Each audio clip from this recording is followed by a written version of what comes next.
안녕하세요. 저에게 정말 어마무시한 일이 생겨서 이렇게 사연을 보내게 되었습니다. 저는 어릴 때부터 자립심이 있게 자란 성격이에요.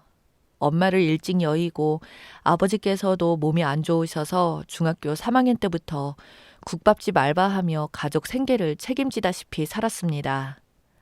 거의 다 쓰러져가는 초가집 같은 곳에 할머니 아빠와 살았는데 경제적 활동을 할 수 있는 사람이 저뿐이었으니 말이죠. 일찌감치 고등학교 진학을 포기하고 나이를 속인 뒤 일했습니다. 제가 고등학생인 것을 알면 아무도 저를 써주지 않을 게 뻔했으니 말이죠. 정말 악착같이 일했어요. 밤낮 없이 일해서 번 100만 원 조금 넘는 돈으로 쪼개고 쪼개서 저축도 하고 할머니 아빠 약도 사드리고 병원 가고 다 할 수 있을 정도였으니 말이죠. 할머니는 제가 성인이 되셨을 때 돌아가셨어요. 그 이후로 아버지는 급격하게 병이 악화되어서 3년간의 투병 생활 끝에 결국 할머니를 따라가셨습니다. 하도 어릴 때부터 온갖 풍파를 다 겪고 살아와서 그런지 할머니 아빠가 떠났을 때 그냥 덤덤하더라고요. 이제 세상에는 나 혼자 남았구나. 정신 바짝 차리지 않으면 파도에 휩쓸려 가겠다 하고요. 슬퍼할 틈도 없이 할머니와 아빠와 같이 살았던 집을 처분했습니다.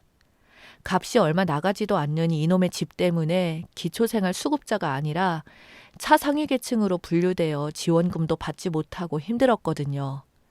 하여튼 그렇게 마음의 짐을 하나 둘씩 덜어내고 다시 일어났던 것 같아요.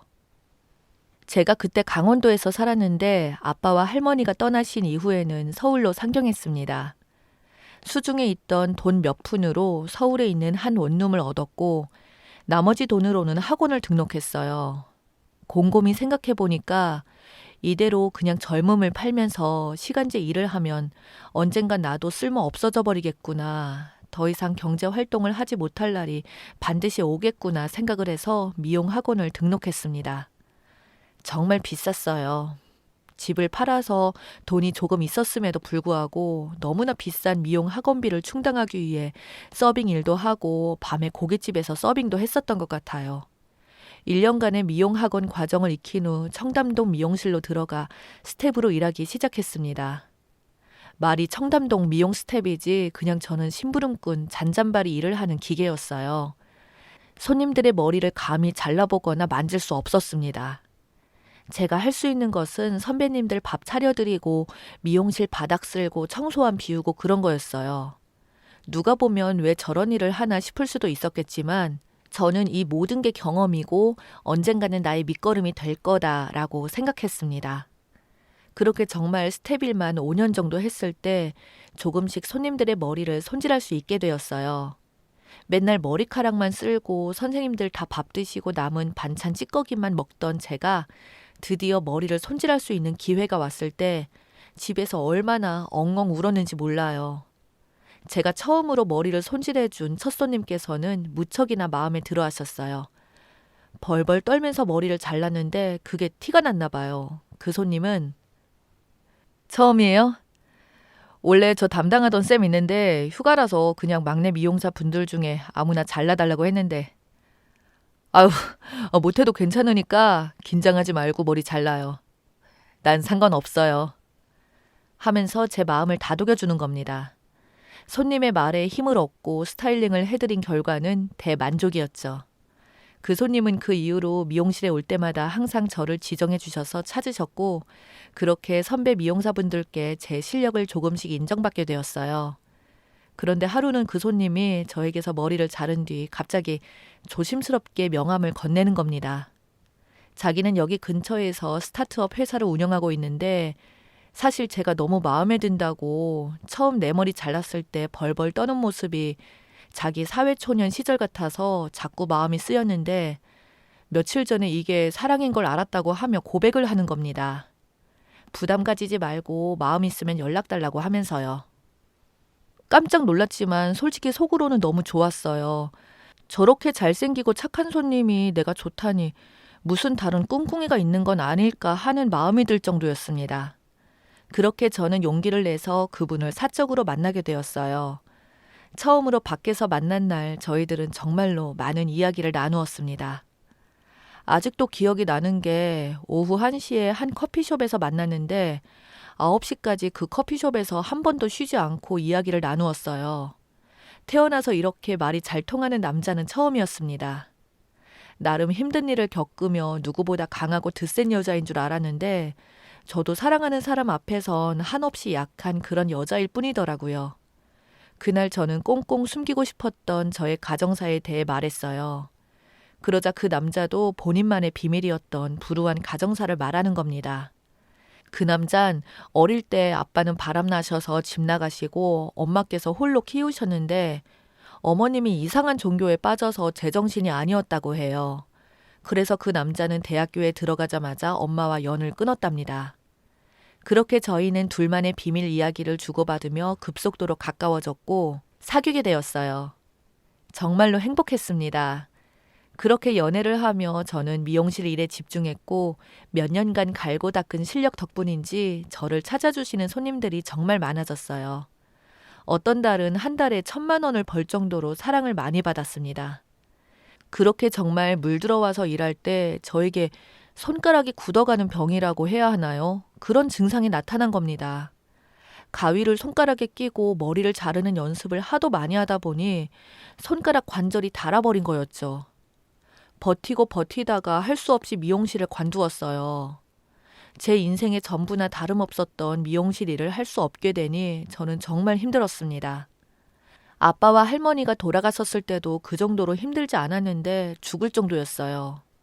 그때 남자친구가 옆에서 정말 많은 위로를 해주었고 남자친구가 고백하더라고요. 결혼하고 싶다고. 마음 아파 죽겠다고. 나 너 옆에서 평생 있으면서 지켜주고 싶다면서요. 그때 저도 정말 너무 힘들어서 안 되겠다. 이 남자한테 시집 가야겠다 마음으로 받아들였습니다. 남자친구나 저나 둘 다 부모님이 안 계셨고 그렇게 뭔가 크게 나서서 일 벌리는 거 싫어해서 혼인신고만 한 채 그냥 신혼여행을 크게 갔다 온 걸로 했어요. 스타트업 회사이지만 국가의 지원을 받는 내실 탄탄한 기업이었기에 신혼집은 남편이 서울 노른자 땅에 마련했어요.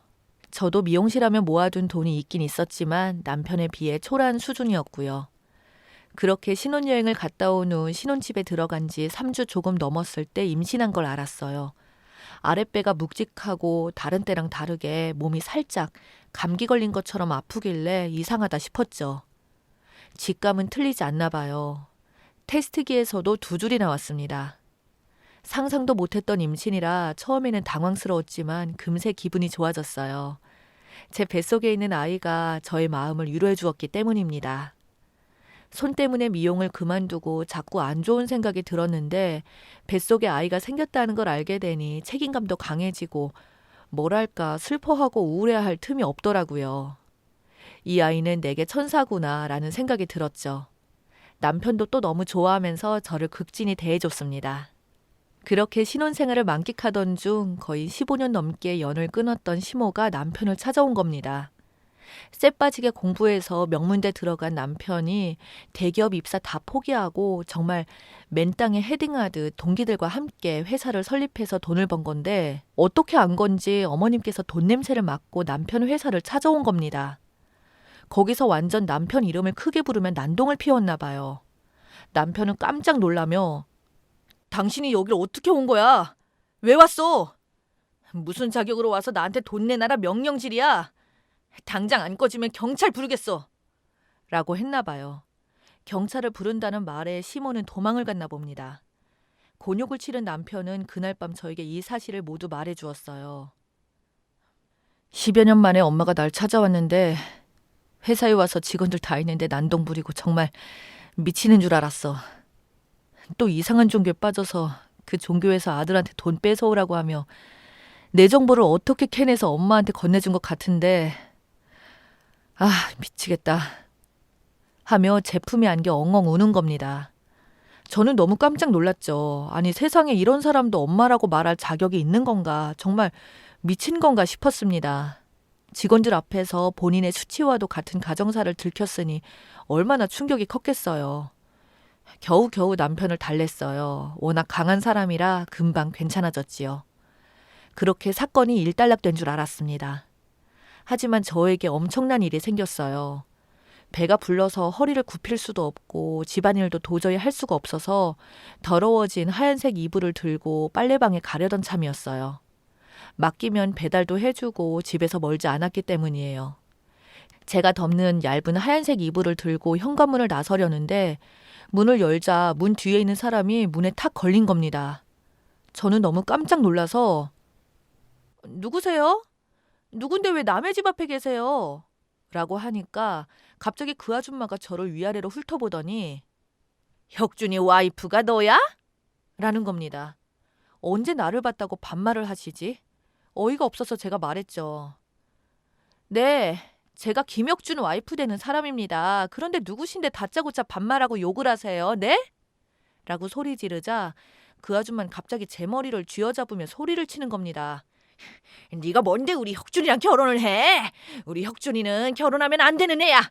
우리 신도들이 혁준이를 잡으려고 얼마나 노력을 많이 했는데 니깎게 뭔데 혁준이를 데려가? 라고 하더니 제 배를 보며 세상에 너 임신했니? 이 불결하고 더러운 것아! 하면서 난리 피우기에 저는 하지 말라고 막 소리쳤습니다. 하지만 그 아줌마는 정말 신들린 듯이 거의 개거품을 물고 난동을 피웠고 저는 배가 찢어질 것 같은 고통에 휩싸여 거의 기절 직전까지 갔습니다. 그걸 보고 깜짝 놀란 아줌마는 냅다 도망가려는데 정말 기적처럼 엘리베이터에서 문이 열려 옆집 사람이 복도로 들어온 겁니다. 제가 바닥에 쓰러져 있고 이불을 꼭 잡은 채 살려달라고 저 사람 잡아달라고 하니 그 청년이 화들짝 놀라 도망가는 아줌마를 잡고 경찰에 신고했어요. 알고 보니 그 아줌마는 남편의 엄마, 즉 시어머니였습니다. 소식을 듣고 한 걸음에 달려온 남편은 저의 처참한 모습을 보고 분노를 삼키지 못했어요. 저는 급하게 대학병원에 있는 응급실로 실려가 검사를 받았지만 끝끝내 아이는 지키지 못했습니다. 어머니의 난리통 탓에 세상에서 가장 소중한 저희 아이가 정말 허무하게 하늘나라로 떠난 거였죠. 울분이 터지고 눈물이 막 나왔습니다. 저는 너무 화가 나서 절대 용서하지 않을 거라고 하며 막 소리쳤고요. 남편은 유명한 로펌을 고용해 고소를 했습니다. 이에 그치지 않고 남편은 시모가 다닌다는 그 정체불명의 종교단체인지 사이비인지 하여튼 그것들 털어버렸어요. 사람들을 시켜서 그곳의 비리와 탈세 이런 것들을 알아내 국세청과 방송국에 제보를 했고요. 제 사건도 익명으로 처리해 모 방송국 PD에게 이야기를 다뤄달라고 부탁을 했네요. 방송국과 국세청 등의 압박이 오니 그 사이비들은 문을 닫았나 봅니다. 그리고는 시어머니를 팽했대요. 버린 것이죠. 자기네한테 더 이상 이득이 안 되니 말이죠. 거의 몇십 년간을 그 사이비를 위해 온몸을 바쳤던 시어머니는 그 사이비에게서 자기가 버림당했다는 사실을 듣고 거의 기절을 했답니다. 경찰이 수사할 때는 자기가 뭘 잘못했냐며 뻔뻔스럽게 나왔지만 자기가 그 사이비에서 버림받았다는 사실을 알게 된 어머님은 그날 구치소에서 구속수사되어 있는 도중 극단적인 선택을 하려고 난동을 피우다가 병원에 감금이 되었네요. 정말 별일 다 있었습니다. 저는 충격에 한동안 집에서 나오지 못했지만 남편의 도움과 주변 사람들의 응원으로 심리 상담을 받으며 다시 일상생활을 찾아가고 있어요. 많이 괜찮아졌지만 악마 같은 시모와 전쟁은 끝까지 가렵니다. 글을 쓰면서도 마음이 너무 아프네요. 그냥 엄마라는 이름을 가졌다고 전부 엄마는 아닌 것 같습니다. 원래 알았지만 세상에는 또라이, 그 이상의 사람들이 너무나 많네요. 강한 여자라고 생각했는데 아닌가 봐요. 마음을 잘 추스려서 다시 아이를 준비해야겠죠. 속상한 마음에 이렇게 주절주절 글을 쓰게 되었네요. 사연 읽어주셔서 감사합니다.